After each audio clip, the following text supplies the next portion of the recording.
Now we'll be solving question number 20 from exercise 2 of laws of motion chapter, phase 1. This question is about like theory.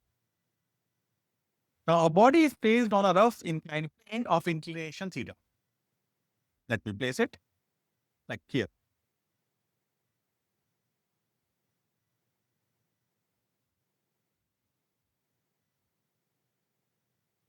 Now this theta is variable. I'm increasing it from 0 to 90.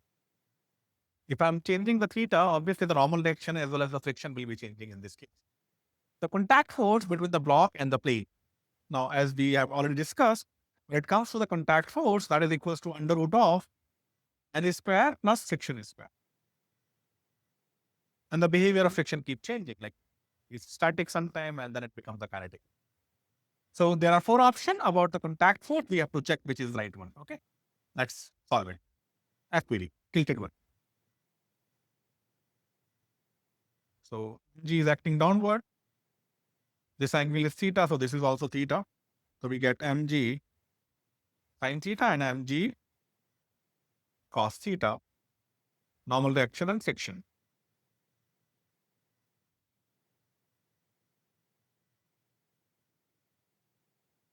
So normal direction, no issue. It is mg cos theta. And when it comes to the friction, we'll have 2 things. So friction will be equals to mg sin theta when acceleration is 0 because it is static. And then friction will become mu mg cos theta, or you can say mu times of n when the acceleration is non-zero. So there will be 2 values for friction, one when the acceleration is 0 and one when the acceleration is non-zero. Now if I calculate contact force, so again we'll get the 2 contact forces. So when acceleration is 0, the contact force will be pair of these n square plus f square under root of it.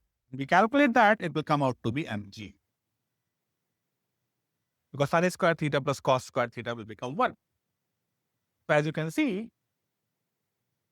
till the body is not moving, contact force is constant.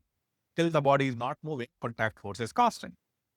Now, when the body will start moving, the friction value will be mu mg cos theta. In that case, contact force will be equals to under root of m square g square cos square theta plus mu square m square g square cos square theta. That will be mg cos theta under root of 1 plus mu square. And as you can check, under root of 1 plus mu square constant into mg constant and cos theta is variable. This is when acceleration is non-zero. So when the acceleration is 0, the friction is constant, that is equals to mg.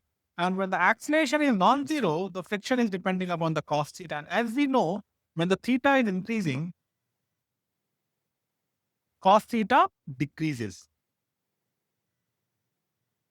So once the block starts moving, as we further increase the theta, the cos theta will decrease and the FC will decrease. So how we are seeing, as we are moving the value of theta, as we are changing the value of theta from 0 to 90, for some time, the friction will remain, or the contact force will remain constant, that is equals to L, till the block is not moving. And the moment block starts moving, the contact force starts decreasing. At the value of 90, theta 90, the contact force will become 0. Now let's check the options. Remain constant? No, obviously not. First remain constant, then decrease, yes. First decreases, then increases, no. First increases, then decreases again, no. The option is B in this case. How we solve it? Check. Because whenever you are thinking about friction, always keep in mind friction. Basically, the behavior of friction is different when the body is at rest or body is moving. So whenever you are dealing with friction, always think about the motion of the body. Always keep in mind the motion of the body. Okay. Thank you.